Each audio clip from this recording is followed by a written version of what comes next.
সাধারণ সম্পাদক আমি শুভেচ্ছা জানাচ্ছি, অভিনন্দন জানাচ্ছি। আমি পরিচয় করিয়ে দিচ্ছি আজকের অনুষ্ঠানের বিশেষ অতিথি।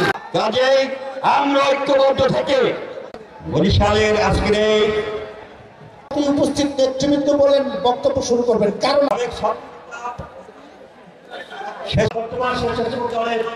সাধারণ সম্পাদক তারেক রহমানের নেতৃত্বে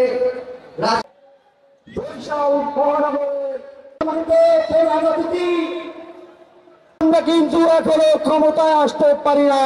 হাসান ভাই এবং কেন্দ্রীয় নেতৃবৃন্দ, সভাপতি, সাধারণ সম্পাদক আগামী কমিটি হবে। এই কমিটি বিভিন্ন সংগ্রামে বিভিন্ন আন্দোলনে এই কারণগুলো হচ্ছে, আমার একজন বক্তা বলে গেছে আকারে একটি রাজনৈতিক দল, একটি ভাই এত ঘোরপাচের তো কিছু নাই।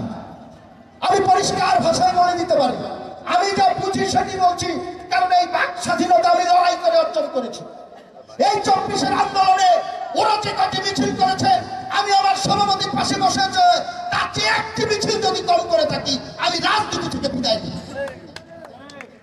এই যে যারা কথাগুলো বলছে, আমরা লড়াই করেছি, ওরাও করেছে, আমরাও করেছি। আমার বাক স্বাধীনতা আছে, আমি স্বাধীনভাবে কথা বলার জন্যই লড়াই করেছি। পরিষ্কার ভাষায় এই যে 71-এর পতিত জামাত শিবির আজকে ওদের উপরে ভর করেছে, 71-এর পতিত জামাত শিবির ভর করেছে।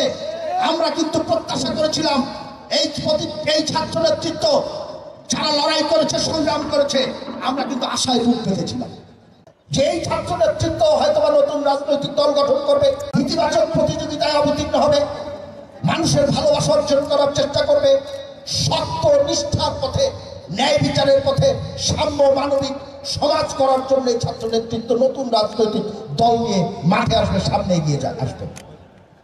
কিন্তু আমরা যখন আমি হতাশ হচ্ছি যে সেই সম্ভাবনা পেতে হয়তোবা নিজেদের কোনো কৌশল বা বুদ্ধির অভাবে অথবা কারো প্ররোচনায় সেই অপার সম্ভাবনাটাকে নিঃশেষ করে দিচ্ছে। এই ছাত্র নেতৃত্বে নতুন রাজনৈতিক দলে ইতিবাচক ভাবে বাংলাদেশের নতুন রাজনৈতিক শক্তির উত্থানের অপার সম্ভাবনা ছিল। আমরাও কিন্তু মনে করতাম আসেন না প্রতিযোগিতা করে রাজনীতির মাঠে, সেই সম্ভাবনাটা কিন্তু আস্তে আস্তে নষ্ট হয়ে যাচ্ছে। তারা বুঝছে কিনা জানি না। এবং আজকে আমার কাছে সন্দেহ হচ্ছে, যাদের কথা বললাম পরিকল্পিতভাবে এই যে ছাত্র নেতৃত্বের সম্ভাবনা, তাদেরকে ব্যবহার করে এই সম্ভাবনাটাকে নষ্ট করে দেওয়া হচ্ছে। বিএনপিকে বাঁচিয়ে রাখতে পারলে দেশ বাঁধবে, ইনশাআল্লাহ আপনিও বাঁধবেন। সেজন্য আসল সংগঠনকে শক্তিশালী করি, গতিশীল করার মধ্য দিয়ে যে ষড়যন্ত্র বাংলাদেশে শুরু হয়েছে, এই ষড়যন্ত্রের মোকাবেলা করতে হবে। আমি বারবার বলি, অসীম স্থায়িত্ব মুক্ত শেষ হয় না যুদ্ধ চলমান। আপনারা যে কাঙ্ক্ষিত লক্ষ্য, আমার যে কাঙ্ক্ষিত লক্ষ্য, অভিষ্ট লক্ষ্য মানুষের ভোটের অধিকার প্রতিষ্ঠা করা, এখন আমরা ভোটের অধিকার প্রতিষ্ঠা করতে পারি না। সেজন্য লড়াইয়ের প্রস্তুতি থাকতে হবে, লড়াইয়ের প্রস্তুত থাকতে হবে। 71-এর পরাজিত শক্তি, 24-এর পরাজিত শক্তি নতুন করে ষড়যন্ত্র শুরু করেছে। বন্ধুরা, ওদের বিরুদ্ধে আমাদের সজাগ থাকতে হবে। সেজন্য সংগঠনকে শক্তিশালী করা ছাড়া আর কোনো বিকল্প নাই।